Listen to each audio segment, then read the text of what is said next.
आमची आता ही आरती एक प्रसिद्ध आहे। बरोबर रात्री 8 वाजता या ठिकाणी गणपतीची महाआरती होते। त्या महाआरतीसाठी महाराष्ट्र शास्त्रातले मंत्री, आमदार, खासदार बरेचसे हजेरी लावतात, पण आमचं एक पथ्य आहे, 8 वाजून 1 मिनिट होऊन चालत नाही, 8 वाजता बरोबर आम्ही आरती टायमिंग सेट करतो।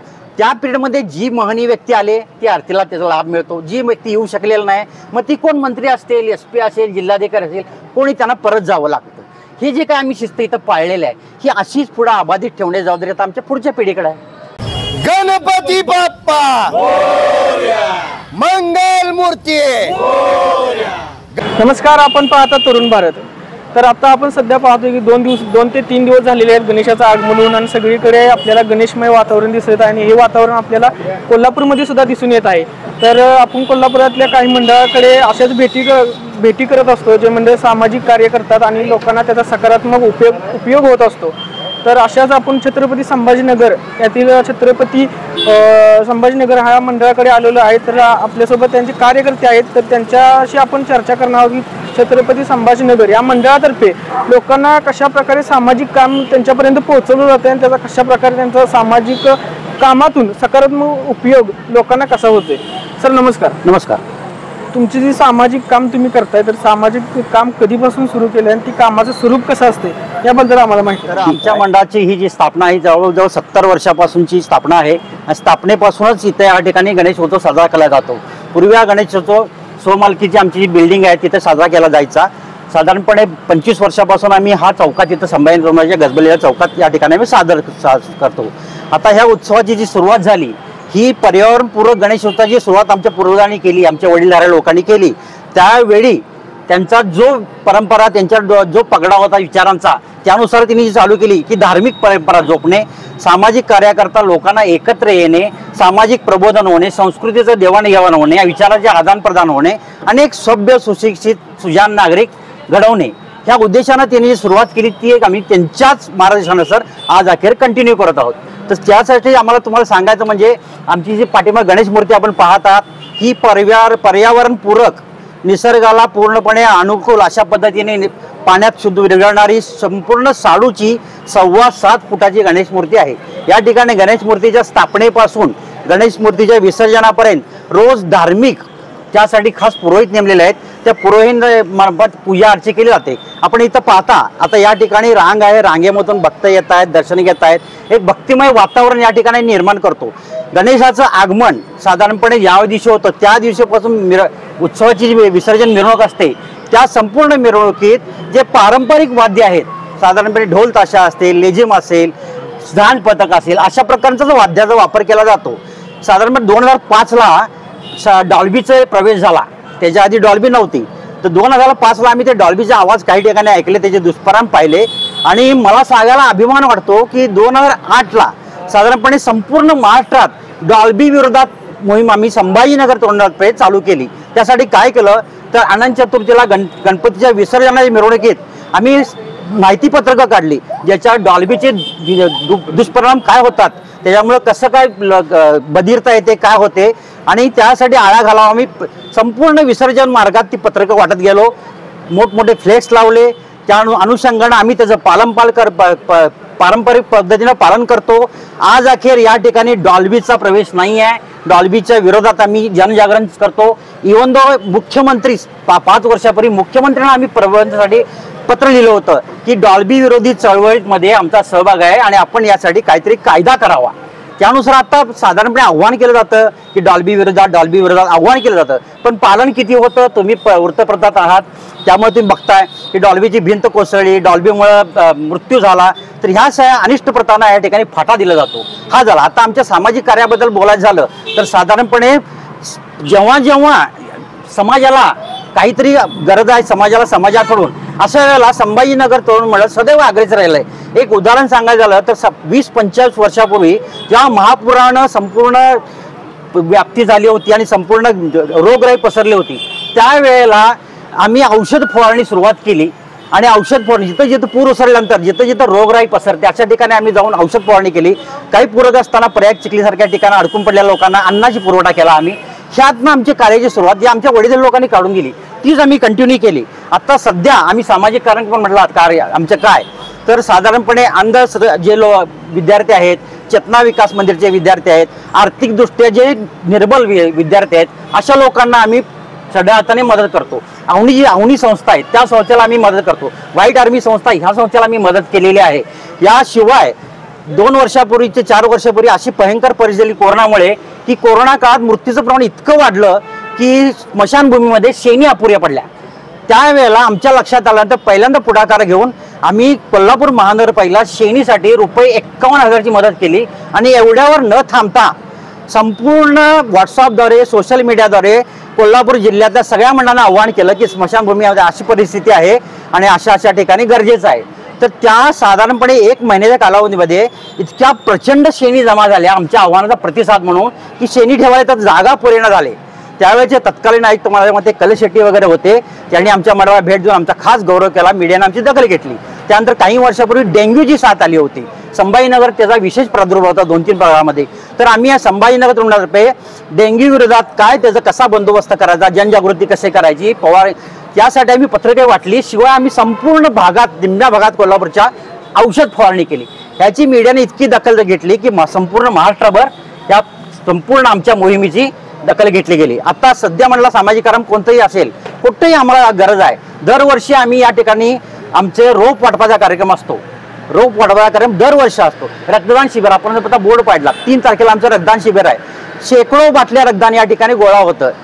सामाजिक उपक्रम म्हणला तर आम्ही कुठेही कधीही मागं पडत नाही. प्रबोधन आता हे सगळं करताना आम्हाला पण काही मर्यादा आहेत, काही बंधन आहेत. 2002 पासून आम्ही वर्गणी मागायचं बंद केलेलं आहे. या ठिकाणी आपण पाहतात ही जे काय झगमगाट आहे, उत्साह आहे, सगळा प्रचंड उत्साह चाललेला आहे. हा इथं येणारे जे भक्त आहेत हे भक्त स्वतःहून जे देणगी देत आहेत त्यातून आम्ही हा सगळा खर्च करतो. शिवाय समाज उपयोगी जे काय कार्य करता येईल तेवढं आम्ही करत असतो. त्यामुळे आम्हाला पण थोड्याफार मर्यादा जातात. त्या मर्यादेत आम्ही जेवढं कार्य करणं शक्य आहे तेवढं आम्ही कार्य करत असतो. दुसरा आणखीन एक मुद्दा, आता काही दिवसापूर्वी राज्य शासनानं भजनी मंडळाच्या लोकांना, लोककला सादर करणाऱ्या लोकांना मदत जाहीर केलेला आहे. तर तुमच्या माहितीकर सांगतो, गेल्या 30 वर्षापासून ही लोक पाऊत चाललेली लोककला जी आहे, भजन असेल, शायरी पोवाडे असतील, धनगिरी ओवे असतील, अशा सर्वांसाठी मी एक व्यासपीठ उपलब्ध करून दिलेलं आहे. हे पाहता आपण व्यासपीठ. या ठिकाणी रोज सायंकाळी भजनाचा कार्यक्रम असेल, शायरी पोवाड्याचा कार्यक्रम असेल, लोककला कोणाला सादर असेल, एखादं प्रबोधनपर व्याख्यान कोणाला द्यायचं असेल, साधारणपणे सुशिक्षित बेकार लोकांसाठी काहीतरी आर्थिक रोजगार उपलब्ध, अशा प्रकारची व्याख्यानं, अशा प्रकारे जेवढं काही आम्हाला समाजासाठी करता येईल आणि ह्याचं आम्हाला फलित पण प्राप्त व्हायला लागलंय. आज संभाजीनगर हा साधारणपणे 70-80 वर्षापूर्वी वसलेलं हे संभाजीनगर हे पुरोहितांचं नगर म्हणून ओळखलं जायचं. काही दिवसानंतर हे नगरपालिकेतल्या कामगार लोकांचं नगर म्हणून ओळखलं जायचं. आज आम्हाला अभिमान वाटतो सांगायला की आज आमच्या संभाजीनगरची ओळख आहे.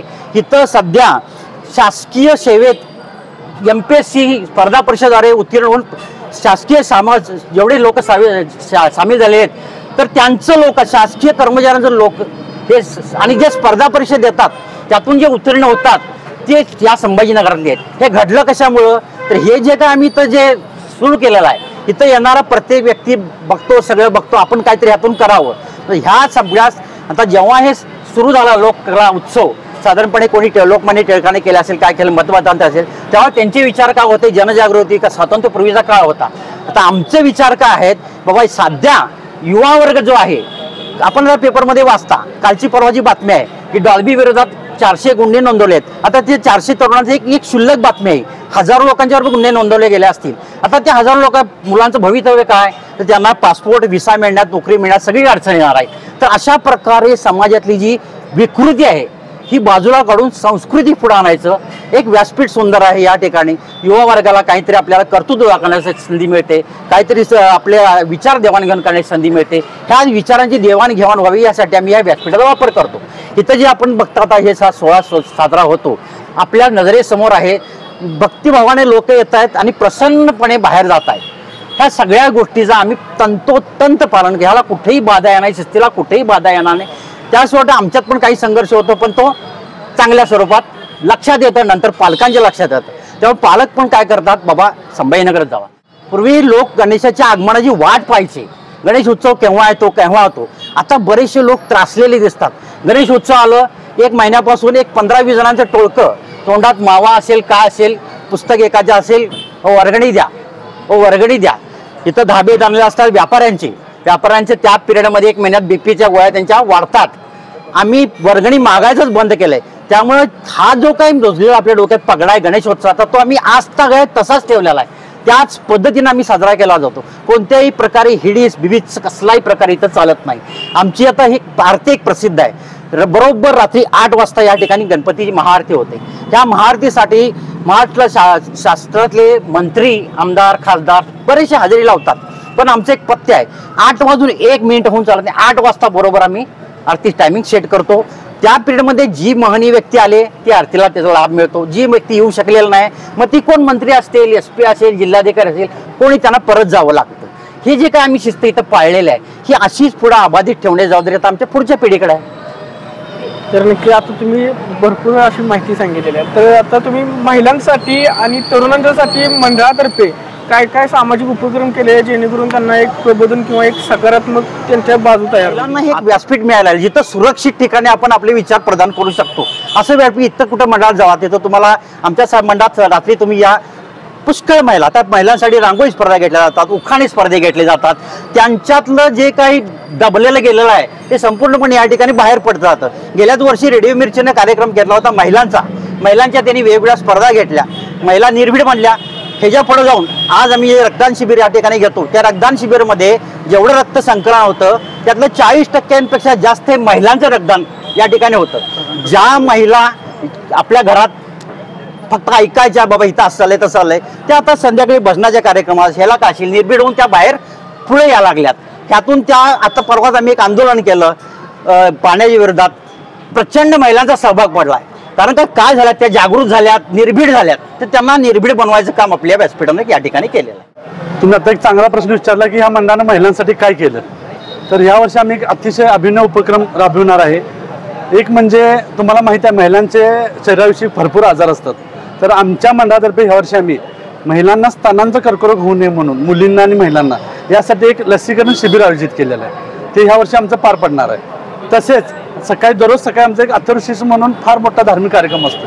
त्यासाठी 50 ते 100 महिला सकाळी इथं 6 वाजता जमतात आणि अथर्वशीर्षचं पठण होतं संस्कृतमध्ये आणि धार्मिक वातावरण पूर्णपणे इथं ठेवलं जातं. तर सर तुम्ही नक्कीच हा चांगला उपक्रम करताय. तर या उपक्रमामध्ये तरुणांचा सहभाग किती आहे, किती प्रमाणात, आणि लोकांच्या प्रतिक्रिया तुम्हाला ह्या उपक्रमातून कशा प्रकारचे येतात? आता तुमच्या पहिल्या प्रश्न उत्तर म्हणजे आमच्या इथल्या लोकांचा सहभाग म्हणाल तर साधारणपणे आता इथं बघता तुम्ही लहान मुलं बाळ जन्माला आल्यानंतर पहिलं इथं ते गणपतीच्या पायावर डोकं ठेवायला तिथंच ते आमच्या मंडळाचा कार्यकर्ता बनतं. तो जोपर्यंत हयात आहे तोपर्यंत त्याची मंडळाबद्दलची आस्था इथं जो काय कार्यक्रम आता थोडंसं इव्हेंट मॅनेजमुळे आपण काय करत चाललो की आता देत चाललो. ह्याच्यापूर्वी हा प्रकार नव्हता.